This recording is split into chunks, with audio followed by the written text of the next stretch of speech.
ఎక్కువ ఉన్నాయి. ఈ దారుణం ఏంటంటే శతాబ్దాలుగా పోరాటం చేస్తున్నారు రామజన్మ అయోధ్య రామ మందిరం కోసం.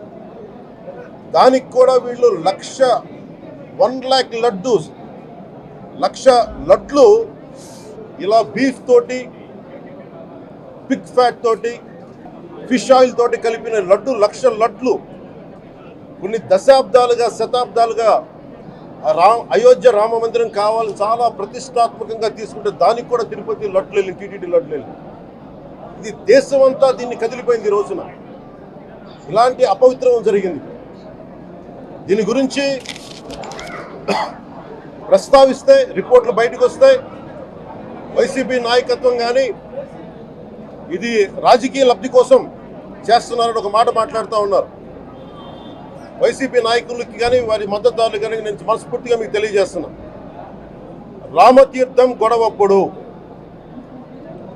219 గుడుల్ని మీరు అపవిత్రం చేసినప్పుడు మీ పాలనలో ఒక సగటు హిందువుగా నేను గొంతెత్తి పోరాటం చేయాలి అంటే రోడ్ల మీదకి ఆ రోజే వచ్చామని గుర్తుపెట్టుకోండి. ఆ రోజు కూడా రామతీర్థం రాముల వారి విగ్రహాన్ని మీరు నరికేసి అర్చకులు చేతిలో పట్టుకున్నప్పుడు చాలా బాగుంది. కానీ ఆ రోజు కూడా దాన్ని రాజకీయ పరంగా మేము తీసుకెళ్ళా. దోషులకి శిక్ష పడాలి, వీళ్ళెవరో కనుక్కోండి. ఈ రోజు వరకు మీరు పట్టించుకోవాలా. ఇది మేము చెప్తూనే ఉన్నాం. నిజంగా చెయ్యాలంటే ఈ ప్రస్తావన ఎందుకు తీసుకొస్తున్నానంటే సమాజంలో అస్థిరత లేదంటే డిస్హార్మనీ క్రియేట్ చేయడానికి మేము లేవు ఇక్కడ. కానీ తప్పు జరుగుతుంటే, దాడులు జరుగుతూ ఉంటే, అపవిత్రం చేసుకుంటూ వెళ్ళిపోతే చూస్తూ ఎవరు కూర్చోం. తప్పు, అది కూడా తప్పు అవుద్ది. ఫండమెంటల్ కాన్స్టిట్యూషనల్ ఫండమెంటల్ ఇది. ప్రతి వ్యక్తికి వారి ధర్మాన్ని ఆచరించే హక్కు ఉంది. ఎవరన్నా వచ్చి ఆ ధర్మాన్ని పాడు చేసే హక్కు ఎవరికీ లేదు. ఇట్స్ ఎ ఫండమెంటల్ రైట్ ఇది. ఇలాంటి స్థాయిలో ఈ రిపోర్ట్ బయటకు వచ్చినప్పుడు ఏం చెప్పు ఉండాల్సింది గత ముఖ్యమంత్రి గారు? నేను ఏ రోజు కూడా మీరు చూశారు, ఇది ప్రభుత్వం, మన కొత్త ప్రభుత్వంలోకి వచ్చాం. ఇది వెండెట్టా ప్రభుత్వం కాదు, ఇది పగా ప్రతీకారాల ప్రభుత్వం కాదు ఇది. కానీ తప్పు జరుగుతుంటే మటుకు చేతులు కట్టుకొని చూసే ప్రభుత్వం కూడా కాదు. అది మీకు చాలా పగడ్బందీగా తెలియజేస్తున్నాను విషయం. అలాంటిది ఆ మీద ఎన్నో మాట్లాడినా మేము ఎప్పుడు మాట్లాడలా. రామతీర్థం గురించి జరిగినప్పుడు కూడా మేము మాట్లాడలా. కానీ ఈ రోజున రిపీట్ అయిపోతున్నాయి మిస్టేక్స్. అలవాటైపోయింది, ఆలవాలం అయిపోయింది. ఇంక ఇక్కడితో ఆగాలి. ఇది ఇప్పుడే ఫుల్ స్టాప్ టు దిస్. దీంట్లో ఒకరు నిందించట్లా. టీటీడీ బోర్డు ఉంది, వైసీపీ కాన్స్టిట్యూట్ చేసిన టీటీడీ బోర్డు ఉంది. వైవి సుబ్బారెడ్డి గారు ఉన్నారు టీటీడీ చైర్మన్గా. టీటీడీ ఈవోగా ధర్మారెడ్డి గారు ఉన్నారు. మళ్ళీ వాళ్ళు కాకుండా కొత్తగా వచ్చారు. ఈ 5 సంవత్సరాలు ఈ బోర్డు ఏం చేస్తూ ఉంది? ఈ టీటీడీ బోర్డుని మేము ప్రశ్నిస్తున్నాం. మీరు బయటికి రండి. గత ముఖ్యమంత్రి ఏం చేసి ఉండాల్సింది? వచ్చినప్పుడు మీరు పంపించండి ల్యాబ్స్కి.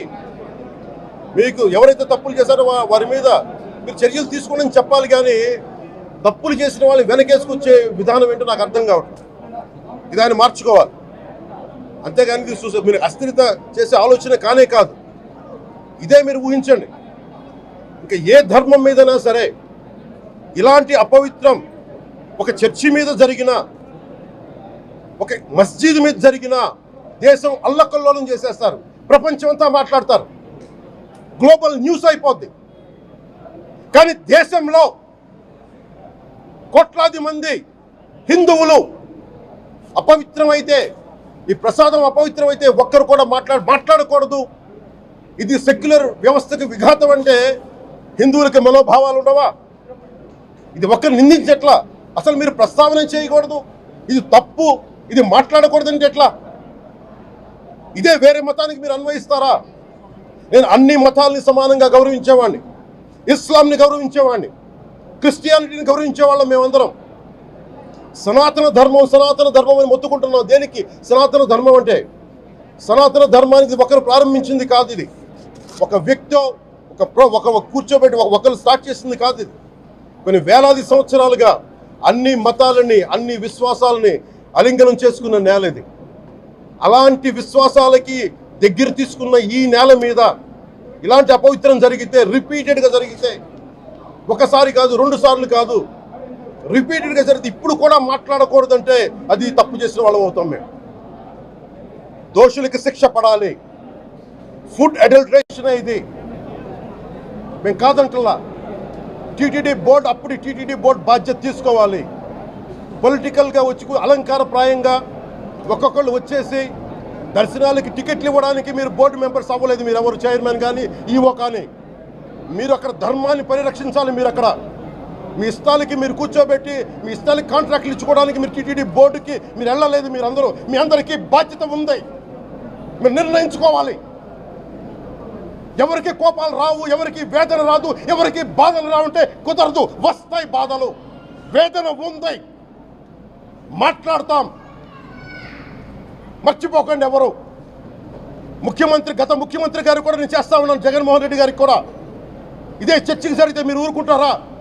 ఒక మసీదుకి జరిగితే ఊరుకుంటారా? ఒక తిరుమలకి జరిగినప్పుడు ఎందుకు వెనకేసుకొస్తారు? రాకండి. ఏ మతం మీద దాడి జరిగినా సంపూర్ణంగా నాతో సహా మేము ఖండిస్తాం, బయటకు వస్తాం.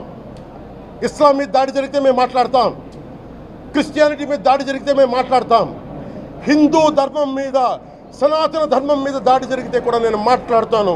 ఇది మొదటిసారి కాదు, మేమందరం మాట్లాడతాం. ఇది ప్రాథమిక హక్కు. ఇది పరస్పర విశ్వాసాలను గౌరవించుకోవడం చాలా చాలా అవసరం. ఇది అందరికీ తెలియజేస్తున్నాను. ఇది దోషులకి కఠిన శిక్ష పడాలి.